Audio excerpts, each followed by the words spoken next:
It's session 4 of Meta Human, and we are exploring curiosity and diversity. Curiosity. How's this year been for you so far? Good? Bad?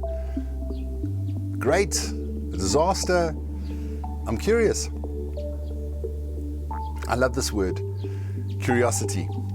In fact, it's definitely my favorite word. Albert Einstein said, I have no special talents. I'm just passionately curious. And when we are curious, we open up to great possibilities. We challenge our autopilot way of seeing the world. And even the way that we see beauty is really in the eye of the beholder. One person's beauty is another person's ugly, perhaps. Walt Disney also said that curiosity keeps leading us down new paths. And with regards to our mental health, one of the most harmful things that we can do to our minds is to draw solid lines around things. And we do this with places and people. We make them good, we make them bad.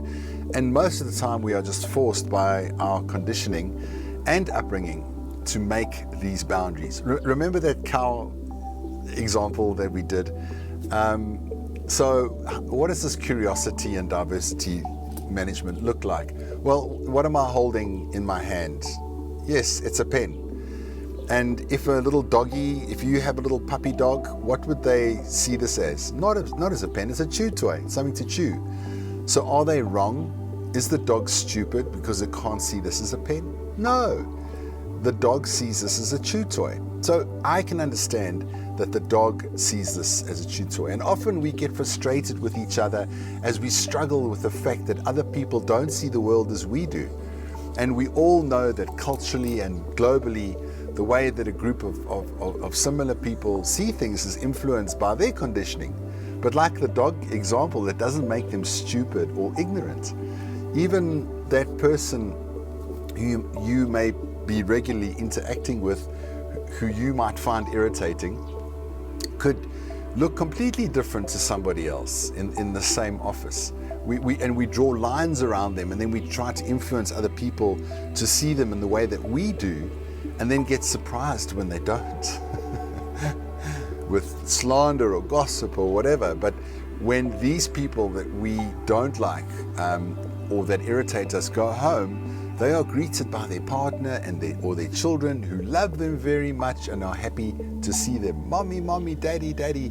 And if they were really difficult and terrible to be around, then everyone would see them in this way. But that's not true. The opposite of curiosity is judgment. And if we judge someone, then we put them into a box. We may blame them, and so on. So do you think that the quality of being non-judgmental or curious could benefit us in the workplace or in the home life? And then how can we become more curious or non-judgmental? So in psychology, there's a very profound word which relates to diversion and curiosity. It's called cognitive fusion. And when we label a person or a group of people bad or harmful or stupid, now someone might be displaying these behaviors and their actions could be negative, but this does not mean that they are bad, that they're a bad person. In fact, they are free of being a solid label, as they may be influenced by other factors, but they have the ability to change as well from day to day and month to month. And think about someone that you don't like from 10 years ago.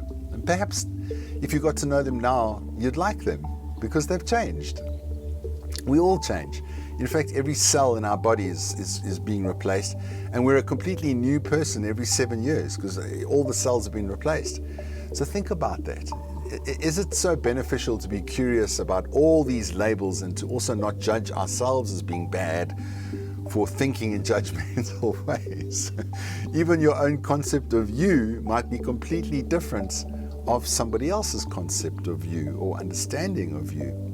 So stop expecting you from other people. I mean, we expect other people to behave like us, but they don't, and they can't. In the same way that a dog cannot see this as a pen. And we always get disappointed when others don't see the world or behave like we do. And that's a sign that our mind is sinking into negativities, when our judgments grow and we become more and more cynical, negative, and judgmental. Our mind can be like a beautiful garden, and if we're not introspective and aware, then we can plant weeds and thorns without even knowing. So come and join me for a little practice in being curious.